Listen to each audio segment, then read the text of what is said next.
here. Alright.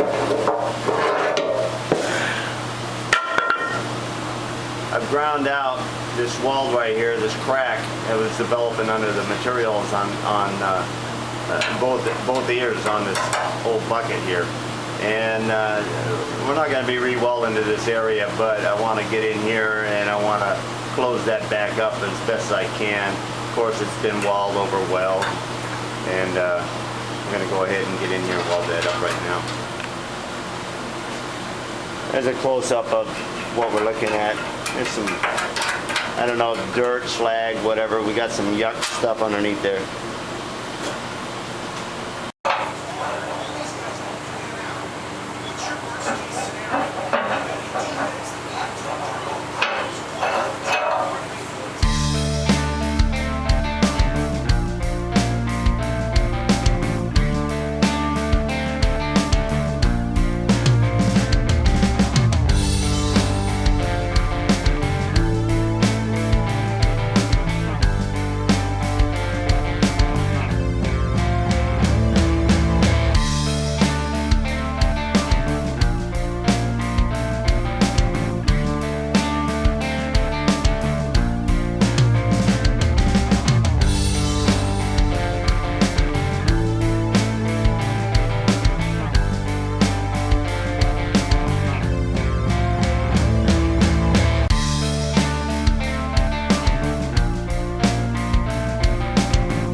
Alright, finally the sun went down, and I had to run my son down to work, so at least I got a little break here.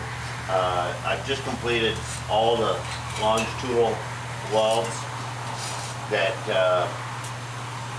are fixed welds that will control the ears themselves as far as parallel alignment. Okay, and I got pins that slide, but from time to time while I was doing the welding process, they'll get tight here, tight there, and you got to play with it. If you're sliding your pin through the hole and it's not meeting, but it's like too high here, you know that this ear's got to bend that way, so you got to add your welding on this side here. If it was low, you got to weld it on this side here. This one here pretty well maintained the whole time, and had no problem with that one being free at all.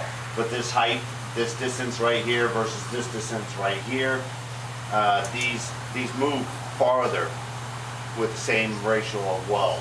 I did stringer beads, 70-18. I put 3 of them, and there's three beads on the doubler and also on the 5/8 ears themselves. And anyway, we did get this to fit in there. Actually, the pin goes the other way.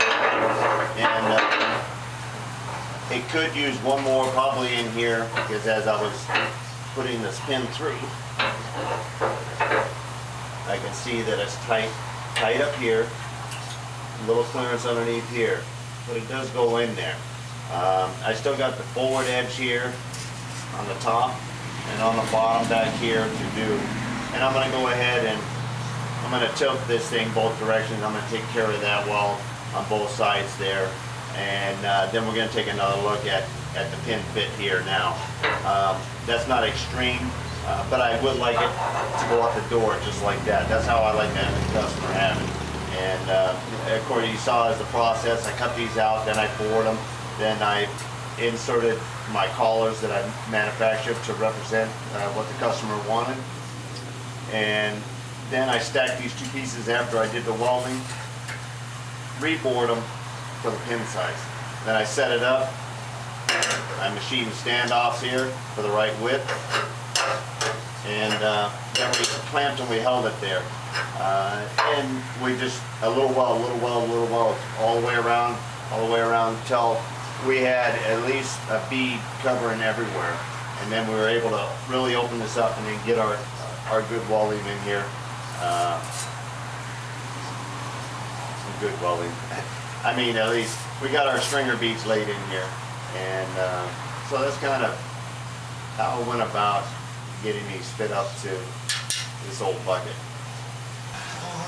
Okay, we're finally all wrapped up in this, and I'm happy. We got good moving pins. With this new pin configuration, they got Zerks in here so they can grease this thing up, and that was a major changeover on it. I got looking around, there's cracks all over this bucket. I'll have to talk with them tomorrow about that. They probably have their own welder or whatever that wants to do that. They just wanted me to structurally make a new mount for them. And when the bucket wears out, you cut these off and you weld this on the new bucket. There it is.